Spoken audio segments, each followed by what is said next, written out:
men tộiចូលគីឡូតែឆ្ងល់មកក្បាលមួយហ្នឹង9គ្រាប់តែអត់ចេះផ្អើលដូចគេទេចូលចិត្តជើងហើយតែអង្គុយលេងឡើងមកងន់បានចូល1គីឡូហើយ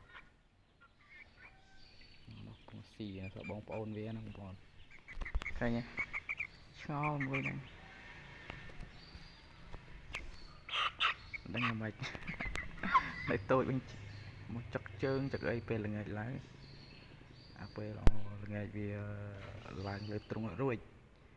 ពេលដែលវាឡើងលើទ្រុងរួចយើងទៅចិត្តវាគឺវាខំជើងចឹងជាប់បងប្អូនចឹកជាប់មកដើម្បីថាជួយចង់ប្រាប់ថាឲ្យជួយវាឡើងទ្រើងចឹងណានោះសាំងបងដែរលេងដែរវាតែវាដូចថាវាអត់ខ្លាចយើងចឹង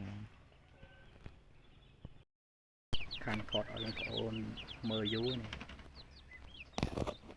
បានមួយខែគត់បងប្អូនហើយសើមវានេះវាទឹកទឹកឲ្យក្តៅបងប្អូននេះហើយទឹកតែវាដូចជាវាចង់លេងទឹកមិនឲ្យក្តៅទេមួយខែគត់ដែរចិត្តលាក់មកសបុកទៀតហើយបងប្អូនវាហើយជាស្អែកខាន់ស្អែកអីញាស់ឲ្យមកទៅពួកដងថ្ងៃហើយពួកអ៊ីមេនឹងវាក្រាបយូរដែរថ្ងៃវាបងប្អូនអស់ហ្នឹងដែរហើយ9គ្រាប់បងប្អូនហើយដងថ្ងៃនេះអាយុខែនេះកូនទាសពៅដាក់បាន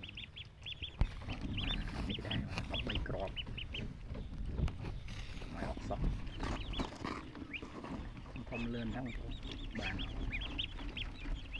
បានមើលបាន11ថ្ងៃបងប្អូន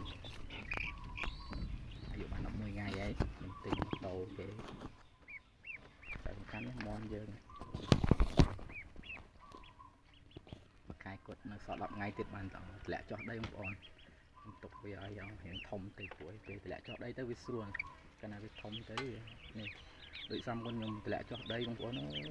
អាទឹកអាងយើងទៅពីលោតលងងាប់អស់ពីស្ដាយសំស្រីបងវាហើយបងវាហ្នឹងនៅក្បាលវីដេអូមិញហ្នឹងបងប្អូនចូលគីឡូអស់ហើយហើយជាតន់សែនក្បាលទឹកយើងនេះហើយស្រីបងវាហ្នឹងបងប្អូនវីដេអូមានប៉ុណ្ណឹងបាទអរគុណច្រើនបាទចិត្តបានតិចនេះបងប្អូន4ខែ13ថ្ងៃនេះឥឡូវខ្ញុំថាញាត់សាច់ខ្លាំងនៅល្បាក់90ទេមើលទៅ